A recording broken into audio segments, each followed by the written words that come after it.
प्रणाम मित्रों। बचपन में शक्तिमान जरूर देखा होगा, जहां एक डायलॉग बार बार सुनने को मिलता था, अंधेरा कायम रहे। अब डर लग रहा है कि ऐसा सच हो सकता है, क्योंकि देश के कई राज्यों में मौजूद थर्मल पावर प्लांट कोयले की किल्लत का सामना कर रहे हैं।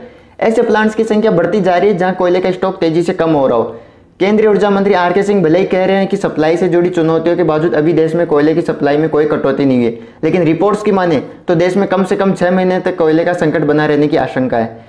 ऐसे में कई लोगों के मन में सवाल उठ रहे हैं कि आखिर कोयले का यह संकट क्यों है और सरकार इससे बचने के लिए कर क्या रही है।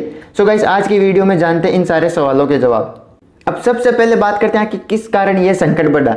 सो गाइस, कोरोना महामारी से उभरी इकोनॉमी में बिजली की मांग बढ़ी थी। अगस्त 2019 में 10.6 हजार करोड़ यूनिट इलेक्ट्रिसिटी कंज्यूम हुई थी जब कोरोना वायरस का प्रकोप नहीं था, जबकि इस साल 2021 में 12.4 हजार करोड़ यूनिट इलेक्ट्रिसिटी कंज्यूम हुई। इस तरह आपूर्ति की किल्लत के बीच बढ़ती खपत ने कोयले का संकट बढ़ाया।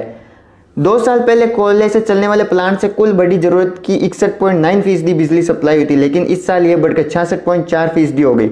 केंद्रीय ऊर्जा मंत्री के मुताबिक करीब 2.82 करोड़ परिवार तो बिजली पहली बार पहुंचाई गई थी, इस वजह से इसकी खपत बढ़ी है। बिजली की डेली डिमांड में बढ़ोतरी हो रही है। पिछले साल 4 अक्टूबर को देश में 15 गीगावाट की डिमांड थी, जो इस साल बढ़कर 4 अक्टूबर को 174 गीगावाट हो गई। प्लांटों ने इस साल अप्रैल जून में नॉर्मल से कम कोयले का स्टॉक रखा। इसके अलावा अगस्त और सितंबर में भारी बारिश के चलते कोयले का उत्पादन कम हुआ और खादानों से प्लांटों तक कोयला भी कम पहुंचा था।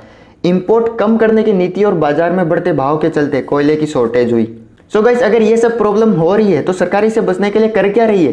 तो सरकार ने थर्मल पावर प्लांटों में कोयले की आपूर्ति की निगरानी के लिए कई मंत्रालयों की एक टीम गठित की है, जिसमें ये ऊर्जा मंत्रालय, रेलवे मंत्रालय, कोल इंडिया, सेंट्रल इलेक्ट्रिसिटी अथॉरिटी और पावर सिस्टम कॉरपोरेशन के प्रतिनिधि शामिल किए। जिन थर्मल प्लांटों के पास खुद की कोयले खदानें हैं, सरकार उनको ज़्यादा से ज़्यादा उत्पादन के लिए कह रही है ताकि वे कम से कम अपनी मांग को पूरी कर सके। सो गाइस, ये तो थी सरकार की बात है। अब सरकार पर पूरा भरोसा कर नहीं सकते, क्योंकि बोलती कुछ और है, करती कुछ और है। बात यह है कि हमें क्या करना चाहिए, हमारी क्या जिम्मेदारी है, क्योंकि हमें कोल का इंपॉर्टेंस कम करना ही होगा। ये एनवायरनमेंट के साथ साथ हमारी इकोनॉमी के लिए भी लॉन्ग टर्म के लिए बहुत ज़्यादा इंपॉर्टेंट है। हमें रिन्यूएबल एनर्जी सोर्सेज को पुश करना ही होगा। सो पहला सॉल्यूशन है सोलर एनर्जी। हमारे घरों की छतें खाली पड़ी है, क्या हम कुछ लेवल पर सोलर एनर्जी अपना सकते हैं? सरकार से नहीं, लेकिन सोसाइटी से ही सही एक छोटी सी शुरुआत जरूर कर सकते हैं। दूसरा सॉल्यूशन है मीथेन डाइजेस्टर। मीथेन जब एटमॉस्फेयर में रिलीज होता है तो वह कार्बन डाइऑक्साइड से 34 गुना बुरा होता है। ये जब डायरेक्टली एटमॉस्फेयर में रिलीज होता है तो वह ग्लोबल वार्मिंग का कारण भी बनता है, लेकिन ये एक क्लीन फ्यूल है, यानी जब इसे इलेक्ट्रिसिटी बनाने के लिए यूज़ किया जाता है तो अनलाइक कोल मिनिमम पॉल्यूशन होता है। तो क्यों ना इस प्रॉब्लम को एक सॉल्यूशन में कन्वर्ट किया जाए। जर्मनी में कुछ ऐसा ही हो रहा है। घरों में, खेतों में, हर जगह तैयार होने वाला ये ऑर्गेनिक वेस्ट ऐसे एनारोबिक डाइजेस्टर में स्टोर किया जाता है, जिससे बायोगैस और फर्टिलाइजर दोनों बन सकते हैं। इससे वेस्ट भी कम होगा और कोल भी बचेगा। अब तीसरा सॉल्यूशन है वॉल्यूंटरी लोड शेडिंग।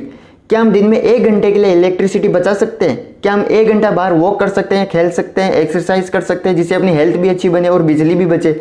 हमारी खुद की सेहत के लिए इलेक्ट्रिसिटी और दुनिया दोनों को बचाने के लिए बहुत ज़रूरी है। इसलिए क्या हमें हर दिन 1 घंटा आउटडोर बिता सकते हैं? कमेंट करके ज़रूर बताइए।